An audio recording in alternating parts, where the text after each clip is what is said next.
귀한 찬양 감사합니다. 세계에서 가장 잘하는 성가대가 여기에 저에게는 두 번째로 잘하는 그 귀한 찬양, 또 오늘 찬양을 통해서 우리 교회가 이런 교회가 되기를 원합니다라고 드리는 기도가 참 감동이 깊었습니다. 지금 시대는 자유를 추구하는 시대입니다. 자유라고 하면 누구나 그 부분에서 거리낌이 없는 그런 타당하다라고 여기는 그런 시대에 살고 있습니다. 아마 이 시대를 살아가는 사람 중에서 종이 되고 싶은 사람은 아무도 없을 것입니다. 그런데 인류 역사를 통틀어서 보면 종을 소유했던 시대가 참으로 많았던 것을 기억합니다. 우리나라도 조선시대까지만 해도 노비들이 있었고 종들이 있었던 것을 우리는 기억하고 있습니다. 그런데 인류 역사를 통틀어서 볼 때 로마 제국 시대에 가장 많은 종들이 살았다라는 기록이 남아 있습니다. 로마가 통치하던 그 시대에 노예가 자그마치 6천만 명이나 되었다고 합니다. 제가 지금 1부에 뵐 때도 6천만 명이나 되었다라고 했는데 아무도 안 놀래서 여러 가지를 설명을 했어요. 지금 한국의 인구를, 총 인구를 따지면 4,970여만 명입니다. 그러니까 5천만 명이 채 되지 않습니다. 대한민국 총 인구가. 근데 로마 시대에 그 로마 지역에 있었던 노예의 수가 6천만 명이에요. 그러니까 한국의 인구보다 1,000만 명이나 더 많은 그런 종들이 있었다는 것입니다. 그 로마시라고 하는 조그만 시 안에서만 노예의 숫자가 65만 명이 있었다고 합니다. 제가 살고 있는 드레스덴이 50만 명 정도의 인구가 있습니다. 제가 살고 있는 드레스덴보다 15만 명 정도가 더 많은 사람이 로마 신화에 있는 종들의 숫자만 그 정도의 숫자가 되었다라는 겁니다. 그 당시에 노예와 자유인의 비율이 4대1 정도 됐다고 합니다. 한 사람의 자유인이 4명 정도의 노예를 거느렸던 그런 시대라고 합니다. 물론 이것은 통계상의 수치입니다. 그러니 어떤 자유인은 한 명의 노예도 거느리지 못한 사람이 있는가면 어떤 사람은 굉장히 많은 노예를 거느린 사람도 있었겠죠. 기록에 의하면 사도 바울이 살던 그 시대에 가장 노예를 많이 거느린 사람은 한 집에서 4,116명의 노예를 거느리고 있었답니다. 그러니까 엄청난 수, 노예만 먹여 살리려도 굉장히 부유한 집안이어야 되는 그런 숫자가 노예의 숫자로 있었다라는 것입니다. 근데 그 당시에 노예라고 하는 것은 말 그대로 비참한 신세였습니다. 노예는 인간 이하의 취급을 받을 수 있었고 거의 집에서 부리는 짐승처럼 취급되는 그런 시대였습니다. 주인의 허락 없이는 결혼도 할 수 없었고 주인이 정해주는 사람과 결혼해야 합니다. 내가 어떤 A라는 여자와 눈이 맞아도 그 사람과 결혼할 수 없습니다. 주인이 정해주면 어떤 사람이든 그 사람과 결혼해야만 됐고 주인이 이혼하라고 명하면 이혼까지 해야 했습니다. 그만큼 노예에 대한 주인은 절대적인 힘을 갖고 있었던 그런 시대입니다. 주인은 노예를 성희롱해도 아무도 고발할 수 없는 시대였습니다. 온갖 학대를 가하고 노역을 과중하게 부여해도 거역할 수 없는 그런 시대였습니다. 목숨까지도 주인이 마음대로 할 수 있었기 때문에 노예를 주인이 죽인다고 해서 살인죄가 되거나 법적으로 고소되는 일도 없었던 그런 시대입니다. 말 그대로 주인의 소유물이었습니다. 그렇기 때문에 로마 제국 시대에는 노예로 태어나지 않은 것이 굉장히 최대의 행운이 아닌가라고 여길 그런 시대였습니다. 노예로서의 최대 행복은 노예에서 해방되는 것입니다. 가끔씩 그런 일이 있었거든요. 여러분이 배너라는 영화를 보시면 알겠습니다만 노예처럼 노를 젓고 그렇게 있다가 결국 주인의 눈에 들어서 주인의 양자로 되는 그런 사건들이 영화에서 등장하고 있는데 그것이 가장 큰 축복 중에 하나, 가장 큰 행운 중에 하나였습니다. 그래서 그 당시에 살고 있었던 유대인들의 기도문에는 매일 아침마다 드리는 감사 기도가 있었는데 그 유대 남자들이 아침마다 일어나면 기도했던 3가지의 감사 제목이 있습니다. 그 첫 번째는 저를 이방인으로 태어나지 않게 하시고 유대인으로 태어나게 하신 하나님의 백성으로 태어나게 하신 하나님 앞에 감사를 드립니다. 그 당시 유대인들은 이방인들을 개돼지처럼 여겼기 때문에 유대인으로 하나님의 선택된 백성으로 태어난 것이 감사했던 조건 중에 하나입니다. 두 번째는 여자가 아니라 남자로 태어나게 하신 것을 감사합니다. 이렇게 기도했다고 합니다. 그 당시는 여자는 좀 무시되는 시대에 살았기 때문에 남자가 또 가부장적인 사회 속에서 남자가 인정받는 숫자를 세더라도 여자는 아예 숫자에서 세지를 않는, 그래서 오병이어 사건도 보면 남자만 5,000명이라고 기록하고 있지 않습니까? 그런 시대이기 때문에 남자로 태어난 것을 감사했던 그런 시대입니다. 세 번째는 노예가 아니라 자유인으로 태어나게 하신 것을 감사합니다. 저 노예처럼 살면 내 인생이 얼마나 비참했을까요? 제가 자유인인 것을 감사합니다. 이렇게 기도했다라는 것입니다. 이러한 시대에 바울이 전한 복음은 귀가 번쩍 뜨이는 그런 소식들이었을 것입니다. 예수 그리스도의 복음에는 진정한 자유를 누리게 하는 능력이 있다 라고 바울 사도는 선포합니다. 예수를 믿어라. 그녀는 그 안에서 참 자유를 얻을 것이다 라고 선포하는 것입니다. 이 얼마나 놀라운 소식입니까? 예수 믿으면 자유를 얻는다는 거예요. 물론 로마 제국시대에 예수를 영접한다고 해서 실제로 노예에서 해방되는 일은 있었던 것이 아닙니다.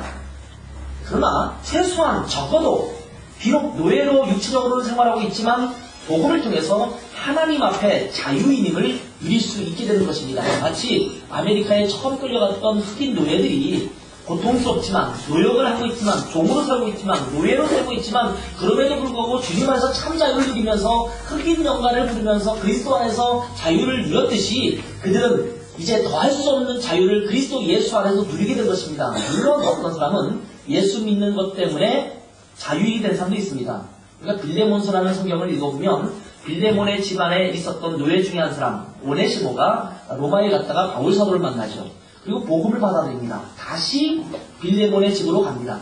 그러나 바울 사도가 편지하기를 이제는 그를 종처럼 여기지 말고 마치 나를 대하듯이 그를 대하라 이렇게 말씀하고 있는 것을 볼 수 있습니다. 전해오는 이야기에 의하면 오네시모가 다시는 종으로 사는 것이 아니라 오히려 사역자로 이제 등극을 해서 귀한 사역을 감당했던 역사가 남아있다고 합니다.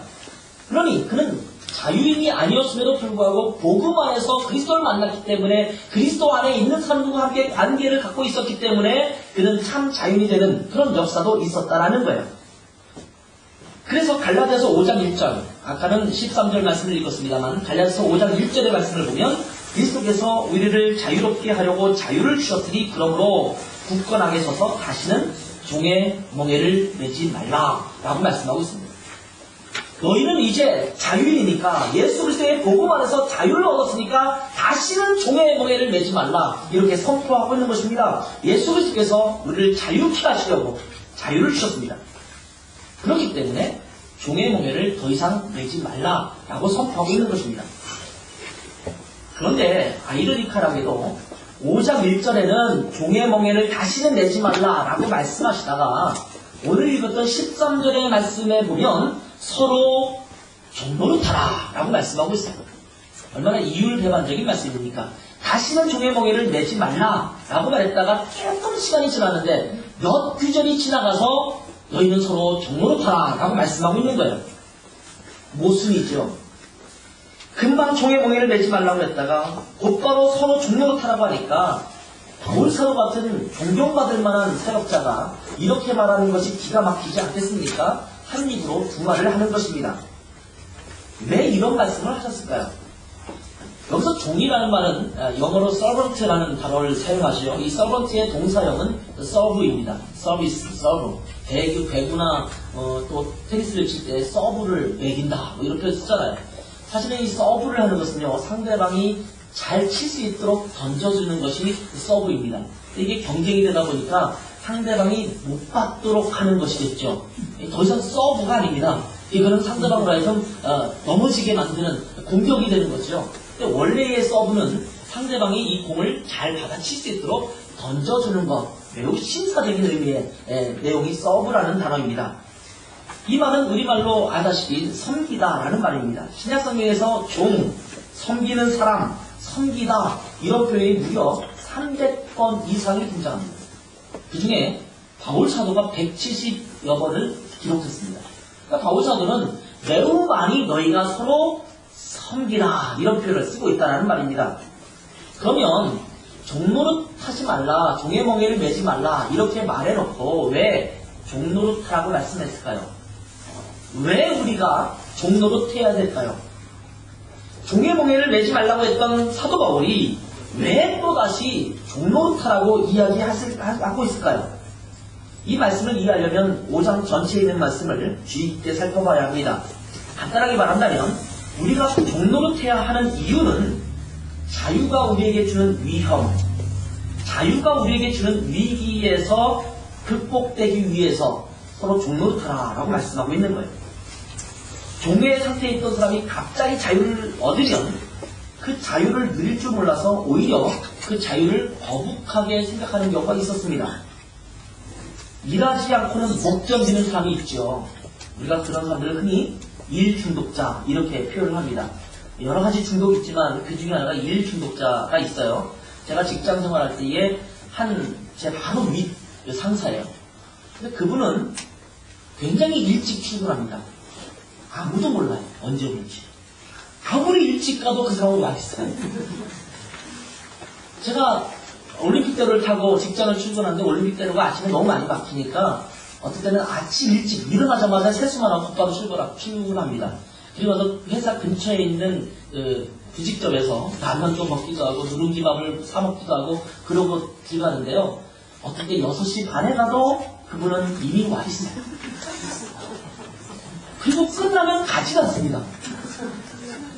물론 제가 생활했던 그 직장은 뭐 상사가 안 간다고 해서 부하 직원이 안 가고 그런 직장은 아니었어요. 자기 일만 마치면 가면 되니까 그거에 대해서는 문제가 없지만 그분은 안 가고 있어요. 그렇다고 해서 사무실만 지키고 있느냐? 그것이 아닙니다. 그분은 끊임없이 일을 합니다. 없으면 만듭니다. 일을 하는 거예요. 제가 볼 때는 일 중독에 가까워요. 언제 출근합니까? 말했더니 새벽 기도 끝나면 곧바로 온대요. 그리고 밤늦게 가는 거예요. 그분의 사모님은 부인 되신 분은 그러니까 그 학교 선생님이었는데 어떻게 지냈는지 모르겠어요. 토요일날도 오고 심지어 주일날도 예배 끝나고 직장 와서 있다가 합니다. 그 정도로 있단 말이죠. 이 일 중독자예요. 그분에게 3박 4일 휴가니까 지금부터 마음껏 회사 나오지 말고 있으십시오. 이러면요 너무너무 힘들어요. 휴가가 괴로워요. 뭘 하고 놀아야 되는가, 뭘 해야 되는데 내 일을 안 하면 할 게 없는 거예요. 그런 분들에게는요 자유가 주어져도 그것이 고통스러운 것이 되는 그런 분이 세상에 있더라니까요. 저는 자유를 주면 너무너무 좋은데 그분은 자유가 고통스러운 거예요. 그분은 항상 일이 있어야 되고 자기 손에 해야 될 일이 있을 때 안정감을 누린다라고 하는 거예요. 여러분, 러시아의 마지막 황제, 러시아에서 황제를 짜르라고 그러는데 이 마지막 짜르는 무서운 독재 정치를 했습니다. 극도로 사치스러운 삶을 위해서 러시아 국민들의 피를 다 빼어냈던 그런 사람이었습니다. 그래서 러시아 국민들은 그 독재에서 벗어나기를 너무너무 원했어요. 그런데 1917년 러시아 왕조가 무너졌습니다. 근데 이 무너진 상황을 보고 노벨 문학상을 받았던 알렉산더 솔제니치는 이렇게 이야기했습니다. 1917년 러시아에 자유가 주어졌는데 그 자유를 사용할 줄 몰랐던 데서 러시아 역사의 비극이 시작되었다. 여러분도 알다시피 그 다음에 공산권으로 들어가지 않습니까? 그러면서 더 비참한 생활로 접어들기 시작합니다. 자유가 주어졌으면 그 자유를 가지고 참 자유를 누릴 수 있어야 되는데 그 자유를 누릴 수 있는 것을 경험하지 못했기 때문에 오히려 더 심각한 비참한 상태로 나아가게 됐다는 것입니다. 이 공백 기간에 짜르보다 더 무서운 독재가 고개를 쳐들었습니다. 이것이 바로 공산주의입니다. 여러분, 우리가 무엇에서 자유를 얻었습니까? 우리 그리스도인들은 죄로부터 자유를 얻었습니다. 사탄의 지배에서부터 자유를 얻었습니다. 그런데 더 중요한 것은 이 죄로부터 해방되어서 사탄으로부터 자유한 우리가 어떻게 살아가야 하는가, 이것을 잘 알아야 한다는 거예요. 죄로부터는 자유를 얻었는데 하나님의 백성이 되어서 참 자유를 얻긴 얻었는데 내가 하나님의 백성으로 어떻게 살아가야 될지 이것을 모르는 거예요. 그래서 많은 그리스도인들 가운데 어정쩡한 삶을 살아가는 분들이 참으로 많습니다. 분명한 신도의식도 없고 분명한 자기의식도 없고 그리스도인의 참된 삶을 잊어버린 어정쩡한 삶을 살아가는 그리스도인들이 너무나도 많다는 거예요. 죄는 더 이상 내 것은 아니라는 것을 인식이 되는데 그러면 죄에서 벗어난 그리스도인은 어떻게 살아가야 하는가? 이것에 대해서 카인의 아는 독일어로 No idea. I have no idea. 아무런 생각이 없는 거예요. 그러니 그리스도인으로서 참되게 살아가는 것을 잘 모르니까 옛날 삶을 기웃거리기도 하고 이렇게 사는 게 옳은가 저렇게 사는 게 옳은가 이거 가지고 고통스러워하는 사람들이 있다는 거예요.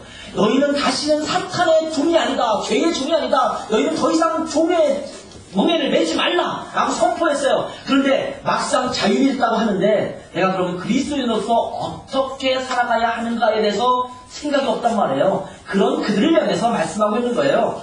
너희가 예수 그리스도를 믿고 거듭난 그리스도인이 되었다면, 죄에서 노임을 받아서, 사탄에게 노임을 받아서 자유인이 되었다면, 그럼 참된 자유인으로서 어떻게 살아가야 하는가, 이 부분을 말씀하고 있는 거예요.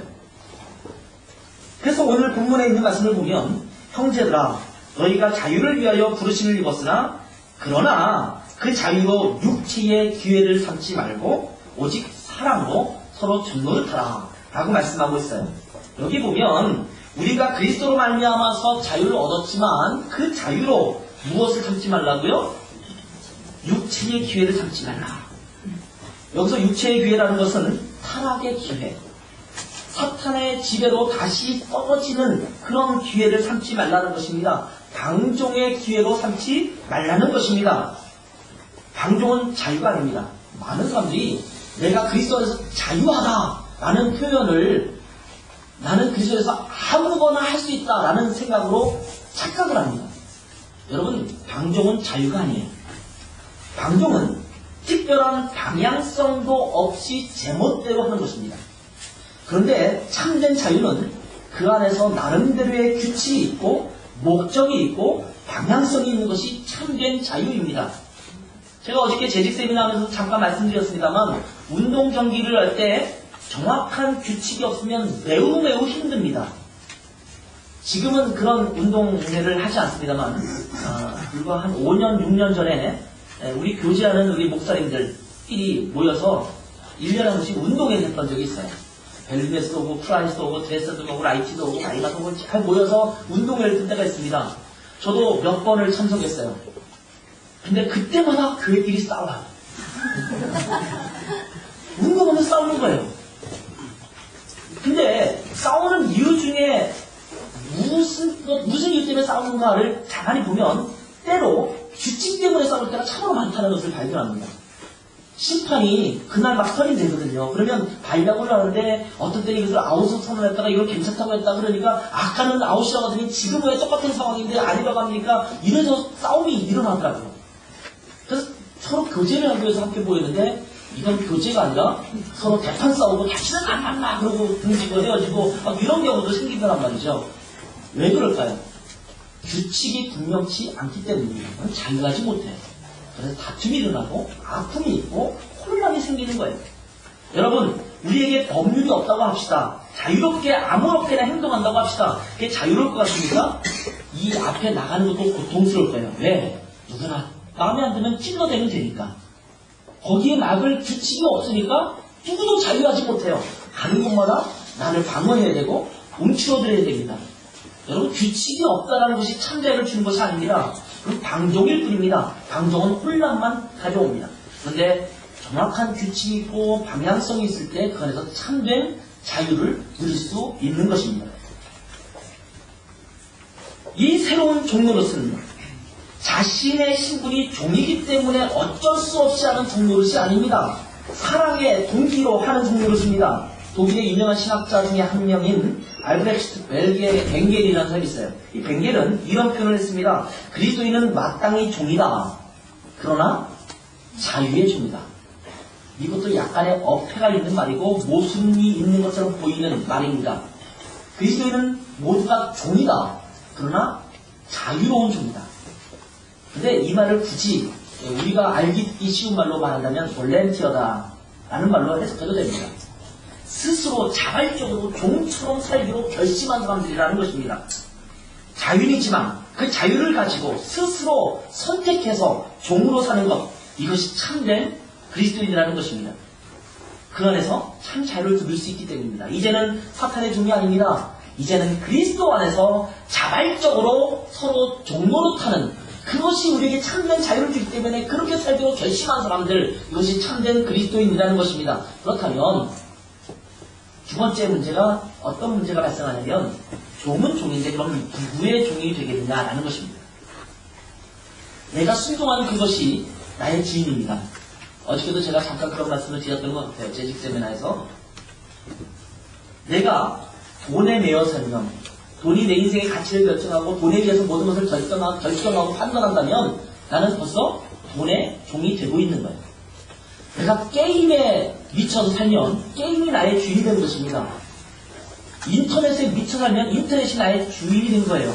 눈만 뜨면 인터넷을 열어봐야 되고 인터넷을 안 열어보면 뭔가 측면 메일이 왔을 것 같은 강박관념 때문에 늘 안절부절하는 사람도 있잖아요. 그게 인터넷 중독이거든요. 근데 여러분은 아무것도 없어. 근데 항상 한 시간이 지나도 중요한 메일이 또 왔을 것 같아. 그럼 자꾸 열어봐야 하는 거예요. 왜? 거기에 지금 종이 돼 있어요. 거기에 매여 있는 거예요. 그러니까 내가 어디에 순종하느냐, 이것이 내가 누구의 종인가를 결정하는 것이거든요. 그런데 우리는 주님 앞에 순종하는 자들이 되어야 합니다.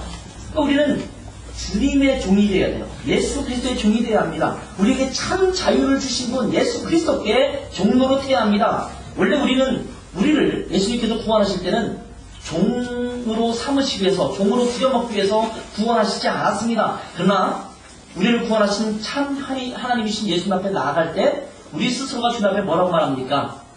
나의 주님이다, 이렇게 고백하는 거예요. 주님, 나는 종입니다 라고 말하는 거예요. 어떤 사람이 물에 빠져서 허우적거립니다. 그 사람을 건져주었어요. 그러면 그 건져낸 사람이 건짐을 당한 사람의 주인이 됩니까? 자동적으로?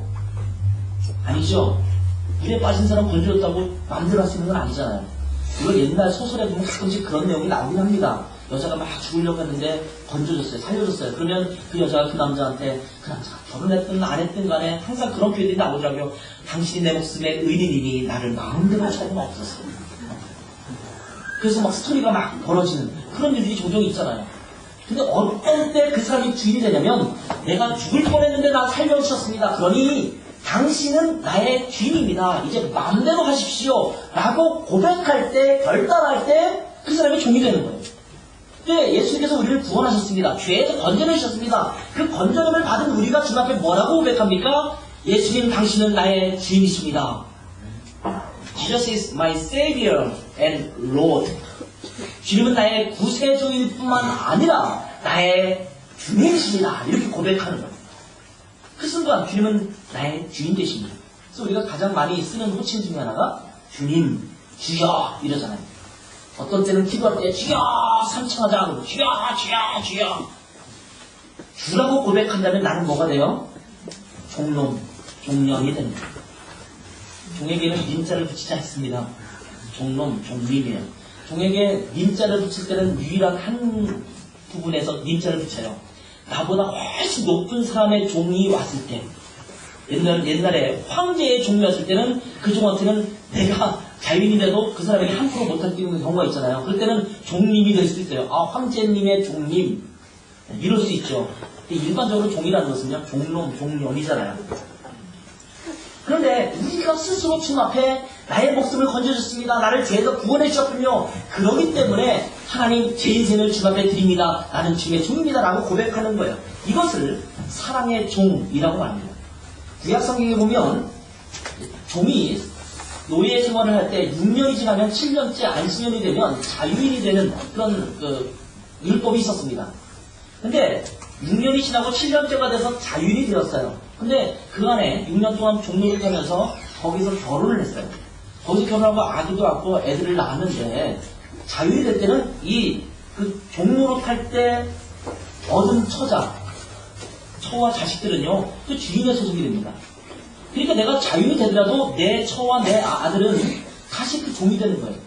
그러니 나 혼자 자유인이 될 수 없습니다. 그러니 나도 영원히 당신의 종이 되겠습니다. 라고 고백하고 결단할 때 제사장에게 갑니다. 그리고 나서 그 귀를 문설주에 대고 뚫습니다.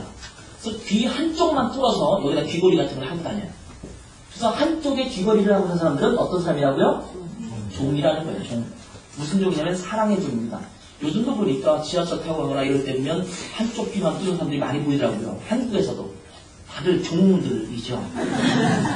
어떤 종이냐면 누구에게인가 사랑의 종을 하고 있는 사람들. 그 내용이 출애굽기 21장에 쭉 기록되고 있어요. 이런 사람들이 사랑의 종입니다. 그래서 그 사람들은 영원토록 주인의 종이 되기로, 자기 주인의 종이 되기로 결심한 사람이에요. 율법이 그렇게 정해서가 아니라 자기 스스로 그렇게 결정한 사람들입니다. 바로 우리가 그런 사람들이라는 거예요. 이런 배경을 생각하면서 마태복음 11장 28절에서 29절 말씀을 한번 읽어볼까요? 신약성경 마태복음 11장 28절 29절 말씀입니다. 같이 한번 읽겠습니다. 시작. 수고하고 짐진 자들아 다 내게 오라. 내가 너희를 쉬게 하리라. 나는 마음이 온유하고 겸손하고 나의 멍에를 메고 내게 오라. 그리하면 너희 마음이 힘을 얻으리니 이는 내 멍에는 쉽고 내 짐은 가벼움이라. 아멘. 주님께서는 우리에게 멍에를 매라고 하세요. 멍에는 일하기 위해서 매는 겁니다. 쉬는 소에게 멍에를 매는 법이 없어요. 멍에를 맨다는 것은 일하기 위한 거예요. 그러니까 주님께서 우리를 부르실 때, 초청하실 때, 다 내게로 오라. 수고하고 무거운 짐진 자들아 다 내게로 와. 그러면서 말씀하시기를 내가 너희를 쉬게 하리라. 거기까지 참 좋아요. 그래서 사람들이 거기까지만 좋아해요, 말씀을. 근데 그 다음에 뭐라고 말씀하고 있냐면 나는 마음이 온유하고 겸손하니 나의 멍에를 메고 내게 배우라. 이렇게 말씀하고 있어요. 멍에를 메고 배우는 것은요, 주님의 멍에를 함께 메는 겁니다.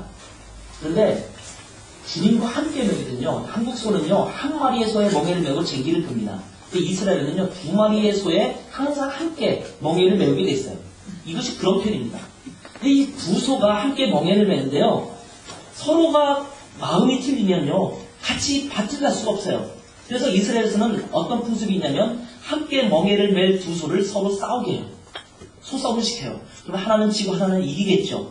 그리고 함께 매면 이긴 소에 따라서 진 소는 항상 깨갱이 아니라 음매하면서 따라가는 거예요. 그게 함께 멍에를 맨다는 거예요. 그리스도께 우리가 함께 멍에를 맸다라는 것은 나는 주님의 종이기 때문에 주님께서 가시고자 하는 곳에 내가 가겠습니다. 주님께서 일하시고자 하는 것들을 제가 일하겠습니다. 아까 그 기도할 때도 그런 표현을 썼습니다만 주님의 시선이 있는 곳에 나도 그 시선을 두겠습니다. 주님이 목표하고 있는 것을 나도 목표로 삼겠습니다. 주님께서 가시고자 하는 곳이 내가 가야 할 곳입니다. 라고 고백하는 것이 주님과 함께 멍에를 맨다라는 거예요. 이 멍에를 메고 내게 배우라 이렇게 말씀하고 있어요. 여러분, 배우면은요, 자유로워집니다. 안 배워서 힘든 거예요. 체코에서 언어 때문에 힘들죠? 다 안 힘들지군요. 저는 독일을 살면서 언어 때문에 힘들어요. 독일어를 열심히 해도, 제가 7년이 훨씬 넘었는데도 독일어가 잘 안 되니까, 이 의사소통을 하고 다니지만 완벽하지를 못하잖아요. 그러니까 늘 걸리는 문제가 있어요. 그러니까 뭐 중요한 관청이라든지 이런 데 갈 때는 이것을 잘하는 사람들과 함께 가지 않으면 언제가 문제가 발생하기도 한단 말이죠. 그런데 내가 독일어를 잘 배우면 자유를 얻습니다. 배우는 것은 힘들어요. 그런데 잘 배우면 그 배운 것 때문에 자유가 되는 거예요. 자동차 운전을 잘 배우면 처음에 이거 귀찮고 힘들고 성가시지만 잘 배운 사람들은 자동차 때문에 이익을 얻어요. 참 자유를 얻어요. 이것이 배운다라는 의미거든요. 그러니까 주님께서 나의 멍에를 메고 내게 배우라. 그러면 힘을 얻겠다라는 거예요. 이것이 패러독스입니다. 파라독스예요. 서로가 유율배반적인 것 같은데 그 안에 진리가 있는 거예요. 멍에를 메는 게 왜 싫은 거야? 배우는 것이 왜 싫은 거야? 나 배우기 싫어. 자유롭고 싶어. 그런데 배울 때, 그분과 함께 멍에를 맬 때 그것이 참 자유를 주고 있다고 말씀하고 있는 거예요. 우리는 그렇기 때문에 주님의 종입니다. 그런데 주님의 종이라고 말하면서 주님을 섬기긴 참 쉬워요. 근데 주님을 섬길 때 어떻게 섬기겠습니까? 주님을 섬기면 말씀을 열심히 읽고 기도하고 교회에서 열심히 봉사하고 뭐 이래야 된다고 생각해요. 그런데 실제적으로 주님을 사랑하는 것은요, 다른 사람을 사랑할 때 진짜 주님을 섬기는 것으로 나타난다는 것입니다. 오늘 말씀 보면 사랑으로 서로 종노릇하라 이렇게 말씀하고 있어요. 사도 바울은요, 그가 쓴 편지에 보면 무려 60번 이상을 서로라는 단어를 사용하고 있는 것을 볼 수 있어요. 서로 용납하라, 서로 받아주라, 뭐 서로 사랑하라, 서로 권하라 이런 표현을 계속 쓰고 있는데 굉장히 즐겨 사용하는 단어 중에 하나가 서로라는 말이에요. 서로 돌아보아 사랑과 사랑을 격려하며 이런 표현들을 쓰고 있단 말이죠. 우리 주님은 우리 자신이 주님을 사랑해서 주님 앞에 종노릇하기를 원하지만 그 주님 앞에 종노릇하는 것은 결국은 사람 앞에 종노릇하는 것임을 말씀해주고 있다는 것입니다. 여러분, 하나님을 사랑하면 우리가 예배하면 됩니다. 기도하면 됩니다. 그리고 기도와 말씀 생활을 잘할 때 그렇게 할 수가 있습니다. 근데 더 구체적인 주님을 사랑하는 방법 알려드릴까요? 그것은 바로 교회를 사랑하는 것입니다. 성경은 교회는 그리스도의 몸이라고 말합니다. 그러면 주님을 사랑하려면 뭘 사랑하면 돼요? 교회를 사랑하면 돼요. 교회를 보고 방관하는 삶, 그것은 주님을 보고 방관하는 삶입니다. 교회의 아픔을 가지고 비난하는 사람, 그것은 주님의 몸이 건강하지 못하는 것을 보고 주님을 향하여 비난하는 것입니다. 교회를 향하여 손가락질하는 사람, 바로 교회를 향해서 손가락질하는 것입니다. 여러분, 그러기 때문에 교회를 함부로 비난하거나 함부로 입에 올려서는 안 됩니다. 왜? 교회는 그리스도의 몸이기 때문에. 우리는 그리스도, 주님 그러면 추상적인 개념으로 자꾸 이해하려고 해요. 근데 그것을 구체화시킨 모습이 바로 여러분들이에요. 교회 공동체라는 거. 그러니까 교회 공동체를 함부로 내서는 안 됩니다. 교회를 함부로 비난해서 안 됩니다. 교회가 잘못될 수 있어요. 영원히 퍼펙트한 완벽한 교회는 주님 나라에 가서 우리가 완성될 거예요.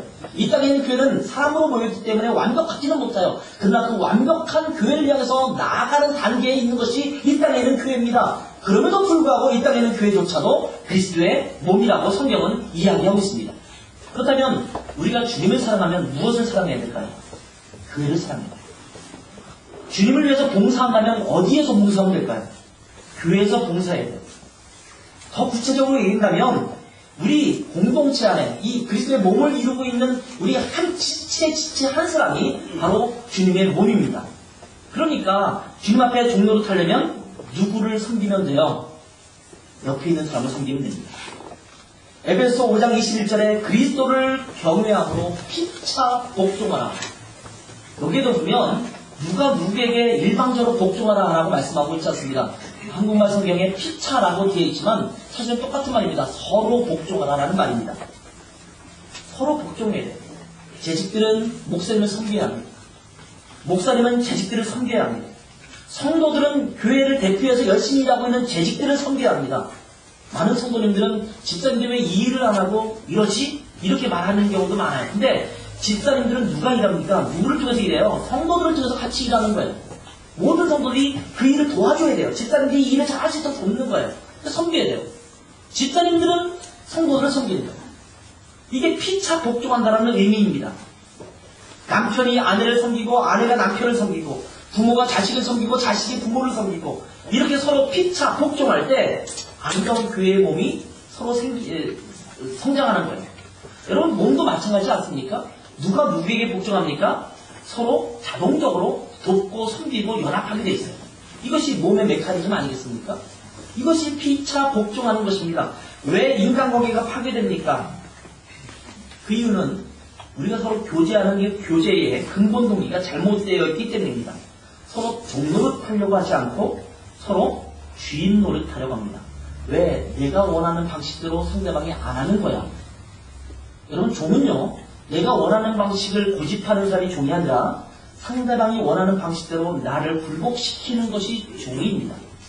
근데 우리 말로는 종노릇하겠다라고 말해놓고 실제로는 내가 주인이 돼서 상대방이 나의 방식에 맞춰줄 때 나는 그 정도는 따라할 수 있겠지 라고 하는 가벼운 모습의 관계를 갖고 있다는 것입니다. 갈라디아서 5장 13절 말씀을 읽었는데 14절, 15절 말씀 보면 온 율법은 내 이웃 사랑하기를 내 자신같이 하라 하신 한 말씀에서 이루어졌나니 만일 서로 물고 먹으면 피차 멸망할까 조심하라 이렇게 말씀하고 있어요. 그래서 주님을 사랑하는 것은 바로 교회 공동체를 사랑하고 옆에 있는 사람들을 사랑하는 것입니다. 그럼 누구에게 종노릇 해야 된다고요? 네. 추상적으로 얘기하지 맙시다. 옆에 있는 분에게 말씀하세요. 당신에게 종노릇 해야지요. 아, 잠깐만 충성되지만. 그럼 뭐라고 말씀해야 돼요? 알겠습니다. 딸랑딸랑. 서로가 그런 모습을 가지고 있어야 된다는 거예요. 그러면요, 여기 한 가지 조심해야 될 게 있어요. 아, 상대방이 나에게 종노릇 해야 되니까 그걸 요구해야 된다. 그럼 벌써 주인 노릇 되잖아요. 그런데 서로 종노릇 하는 거예요. 내가 당신의 주인입니다. 그럴 때 상대방은 예, 그렇죠. 나도 당신의 주인입니다. 이러면 문제가 없잖아요. 이것이 그리스도를 사랑하는 방법이라는 것입니다. 그러면 어떻게 그 일을 할 수 있을까요? 가장 중요한 것이 알겠는데, 머릿속으로는 알겠는데 잘 되지 않는 게 문제잖아요. 내가 종로를 타고 싶은데 상대방의 약점이 보이잖아요. 단점이 보이잖아요. 그 사람이 이것을 잘못한 것이 보이는데 어떻게 그 사람에게 종로를 탑니까? 이런 고백이 우리에게 나오잖아요. 그럼 어떻게 종로를 태야 합니까? 사랑으로 종로를 태야겠지요. 근데 그 사랑으로 어떻게 종로를 타느냐는 거예요. 한번 말씀 읽어볼게요. 오늘 갈라디아서를 읽었었는데 16절에 보면 5장 16절에 보면 내가 이르노니 너희는 성령을 따라 행하라. 그리하면 육체의 욕심을 이루지 않느니라. 내 육체의 욕심이 있어요. 내가 주인 되고 싶은 생각이 있어요. 그런데 성경은 말하기를 그것을 해결할 수 있는 해법은 성령을 따라 행하는 것이다 라고 말씀하고 있어요. 18절에도 보면 너희가 만일 성령의 인도하시는 바가 되면 율법 아래 있지 않다 이렇게 말씀하고 있어요. 성령의 인도하심을 받을 때 갈라디아에서는요 율법의 매인자들이 되지 말라라고 말씀하면서 율법을 선포합니다. 근데 자유가 무엇이냐 라고 말씀하시면서 참된 자유는 성령을 따라 행하는 것이 참된 자유다 이렇게 말씀하고 있는 거예요. 갈라디아에서 성령에 대해서 굉장히 자주 등장합니다. 성령의 9가지 열매도 갈라디아에서 말하고 있지 않습니까? 내가 어떻게 육신의 소욕을 이루지 않겠습니까? 성령을 따라 행할 때 그럴 수 있다 라고 말씀하고 있어요. 그래서 성령으로 살면 또한 성령으로 행할지니 라고 말씀하고 있다는 거예요. 로마서 5장 5절에 보면 이런 말씀이 있습니다. 소망이 부끄럽게 하지 아니함 우리에게 주신 성령으로 말미암아 하나님의 사랑이 우리 마음에 부음과 되미니. 성령으로 말미암아 우리 마음에 하나님의 사랑이 부음받았다라고 말씀하고 있어요. 어떻게 사랑할 수 있다고요? 성령님이 내 안에 계실 때 사랑할 수 있다는 거예요. 그러니까 성령이 하나님의 사랑을 내 마음속에 부어준다는 거예요. 내 인간적인 욕심 가지고 애쓰고 노력해서 누굴 사랑할 수 있느냐? 그게 쉽지가 않습니다. 결심하고 가도 그 사람 얼굴만 보면 얼굴이 굳어지는데 어떻게 사랑하겠어요? 어떻게 사랑할 수 있다고요? 성령님께 의존해야 한다는 거예요. 성령님이 나를 다스리도록 나를 내어놓아야 된다는 거예요. 내 육신이 아니라 성령님께서 나를 다스리도록 그렇게 해야 된다는 말씀입니다. 그래서 갈라디아서 5장 22절 23절에 성령의 9가지 열매는 이렇게 말씀하고 있지 않습니까? 오직 성령의 열매는 사랑과 희락과 화평과 오래 참음과 자비와 양성과 충성과 온유와 절제니 이 같은 것을 금지할 법이 없는가. 여러분 여기 성령의 9가지 열매가 있잖아요. 근데 성령 충만하면 이 9가지 열매는 자연스럽게 나타난다는 거예요. 성령의 9가지 열매라는 것은 사실 틀린 말이에요. 원칙은요 성령의 열매입니다. 단수입니다. 그 단수에 나타나는 여러 가지 열매의 측면들이 지금 여기 말하는 9가지 있는 내용이에요. 어떻게 기뻐할 수 있어요? 어떻게 오래 참을 수 있어요? 어떻게 용납할 수 있습니까? 성령이 있으면 그 열매로 말미암아 그렇게 저절로 나타나게 된다는 거예요. 그러니 우리가 애써서 노력해서 종노릇하겠다 굳은 결심을 한다고 해서 종노릇해지는 것이 아니라는 거예요. 어떻게 하면 돼요? 성령 충만하면 돼요. 성령을 구하는 거예요. 성령께서 나를 다스리도록 내 자신을 자꾸 내어드리는 거예요. 그렇게 할 때 내가 서로를 향해서 종노릇 할 수가 있습니다. 뒤에 무디 목사님이 이렇게 이야기합니다. 한 사람의 인생을 평가할 때 그가 얼마나 많은 종을 거느리고 살았느냐는 중요한 것이 아니라 중요한 것은 그가 얼마나 많은 사람에게 종노릇 했느냐이다. 사람을 평가할 때요, 내가 얼마나 부하 직원을 많이 거느리고 있는가, 얼마나 내가 권력을 많이 누릴 수 있었는가, 내가 교회에서 사역을 하더라도 얼마나 많은 사람이 나를 추종하는가, 이런 것들을 가지고 성공 여부를 판단하잖아요. 내가 의견을 낼 때 얼마나 많은 사람이 내 의견에 동조해서 나를 따라주는가, 이것을 가지고 성공을 판단하잖아요. 근데 우리 목사님은 이렇게 이야기하는 게 그것이 아니라 내가 얼마나 많은 사람에게 종노릇 했느냐, 이것이 그 사람을 진정으로 평가하는 하나님의 평가다. 진정한 리더는 많은 사람에게 종노릇하는 모습을 보였을 때 진정한 리더가 될 수 있다는 것입니다. 저는 하나님께 모든 성도들이 리더가 됐으면 좋겠어요. 이 시대를 이끌어가는, 그들에게 영향력을 끼치는 자들이 됐으면 좋겠어요. 여러분이 속해 있는 직장에서 여러분이 그 직장의 리더가 되기를 원합니다. 여러분이 속해 있는 학교에서 리더가 되기를 원해요. 여러분이 속해 있는 가정에서 리더가 되기를 원합니다. 그런데 그 리더는 얼마나 많은 사람을 나에게 추종하게 하느냐가 아니라 내가 얼마나 많은 사람에게 종로로 타느냐에 따라서 내가 얼마나 중요한 리더십을 행사하고 있느냐가 결정된다는 것입니다. 그래서 주님도 섬김을 받으려 함이 아니라 오히려 섬기려 하고 많은 사람을 위해서 내 목숨을 계속 물러주려 하기 위해서 이 땅에 오셨다라고 말씀하고 있지 않습니까? 그러니 우리 교회 공동체가 아름답게 살려면 무엇을 해야겠습니까? 서로 종로를 해야 합니다. 옆에 있는 분과 인사를 한번 합시다. 나는 당신의 종으로서 당신을 섬기겠습니다.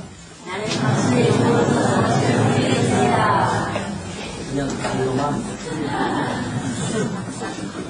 말로만이 아니라 내가 주님의 종으로서 주님의 몸된 교회를 또 그 지체에 속해 있는 옆에 있는 사람들, 뒤에 있는 사람들, 앞에 있는 사람들, 또 목사님을, 집사님들을, 성도님들을 섬기고 서로 종로를 탈 때 하나님 교회가 이 지역에서 하나님의 놀라운 일을 행하는 건강한 그리스도의 몸으로 온전히 태어나기를 주님의 이름으로 축원합니다.